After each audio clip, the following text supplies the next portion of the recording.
छोटे से गांव की है, जहां एक पागल कौवा रहता था। गांव वाले उसे पागल कौवा कहकर हंसते रहते थे, पर वह कौवा हमेशा खुश रहता था। उसका आत्मविश्वास इतना ऊंचा था कि वह किसी भी मुश्किल को हंसते हुए पार कर लेता था। एक दिन गांव में अचानक हलचल मच गई। सभी लोग अचंभित रह गए, क्योंकि गांव के पास एक जंगल था और उस जंगल में किसी ने एक भूतिया हवेली का जिक्र किया था। लोग कह रहे थे कि हवेली में रात को अजीब अजीब आवाजें आती हैं और वहां भूत रहते हैं। पागल कौवा ने भी इस सुनकर देखा कि लोग कितने घबराए हुए हैं। वह ने तय किया कि वह हवेली में जाकर देखेगा कि क्या सचमुच में भूत है या कुछ और। रात के समय पागल कौवा ने अपनी पंखों को फैलाकर हवेली की ओर उड़ान भरी। जब वह हवेली के बगीचे में पहुंचा, तो वह देखा कि वहां कोई नहीं था। वह सभी कमरों में घूमा, पर कहीं भी कोई भूत नहीं दिखा। पागल कौवा ने यह समझा कि लोगों का डर बेतुका है और यह सभी एक बहुत ही साधारण घटना है। उसने इसका मतलब निकाला कि जब हम अज्ञानता के कारण डरते हैं, तो हम सच्चाई से दूर हो जाते हैं। उसके बाद से पागल कौवा ने गांव वालों को बताना शुरू किया कि उनकी डरपोकी की वजह से वह हवेली में किसी भूत का सामना नहीं कर पाए। लोगों ने उसे मजाक उड़ाना बंद कर दिया और उनमें एक नई सोच भी आई। पागल कौवा ने गांव के बच्चों को सिखाना शुरू किया कि डरना बेकार है और हर मुश्किल को हंसते हुए सामना करना चाहिए। उसने बताया कि डर और अज्ञानता का सामना करके ही हम अपनी सीमाओं को पार कर सकते हैं। गांव वालों ने पागल कौवा के उपदेशों को सुना और उन्होंने अपनी जिंदगी में सकारात्मक परिवर्तन किया। वे डरना छोड़कर नई सोच और साहस से अपने लक्ष्यों की प्राप्ति के लिए काम करने लगे। पागल कौवा ने गांव में एक परिवर्तन की ऊर्जा बना दी थी और इस परिवर्तन की ऊर्जा ने गांव को नए सोच का सामर्थ्य प्रदान किया।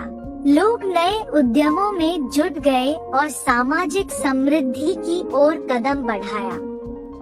पागल कौवा ने भी एक सकारात्मक परिवर्तन में अपनी भूमिका निभाई। उसने गांव के बच्चों को विद्या और ज्ञान की महत्वपूर्णता के बारे में सिखाया। उसने उन्हें यह बताया कि अगर हम अच्छे शिक्षा से गुजरते हैं, तो हम अपने लक्ष्यों की प्राप्ति में सक्षम हो सकते हैं। गांव वालों ने पागल कौवा की बातों को गंभीरता से लिया और उन्होंने एक सामूहिक शिक्षा केंद्र खोला। इस केंद्र में बच्चे नई विद्याओं के साथ साथ कला, साहित्य और खेलकूद की शिक्षा भी प्राप्त करने लगे। पागल कौवा ने भी गांव के लोगों को प्रेरित किया कि वे अपनी परंपरागत विचारधारा को छोड़कर नए और सुसंगत विचारों की ओर बढ़े। वह बताया कि समृद्धि के लिए सहयोग करना और आपसी समर्थन में बढ़-चढ़ कर जीना अत्यंत महत्वपूर्ण है।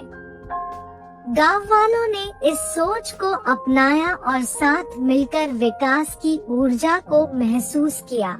उन्होंने सामूहिक संबंधों को मजबूत किया और एक एकमित समुदाय की भावना को बढ़ावा दिया।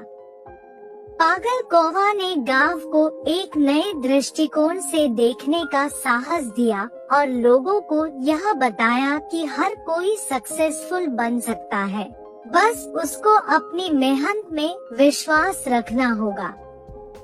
गांव की नई पीढ़ी ने पागल कौवा की बातों को ध्यान में रखते हुए अपने लक्ष्यों की प्राप्ति के लिए मेहनत करना शुरू किया। उन्होंने नए और उन्नत तकनीकों का उपयोग करके कृषि और उद्योगों में सुधार किया और गांव को समृद्धि की ऊर्जा से भर दिया। इस तरह पागल कौवा की हंसी ने गांव को नई दिशा में पहुंचाया और एक समृद्धि भरी सामूहिकता की बनी।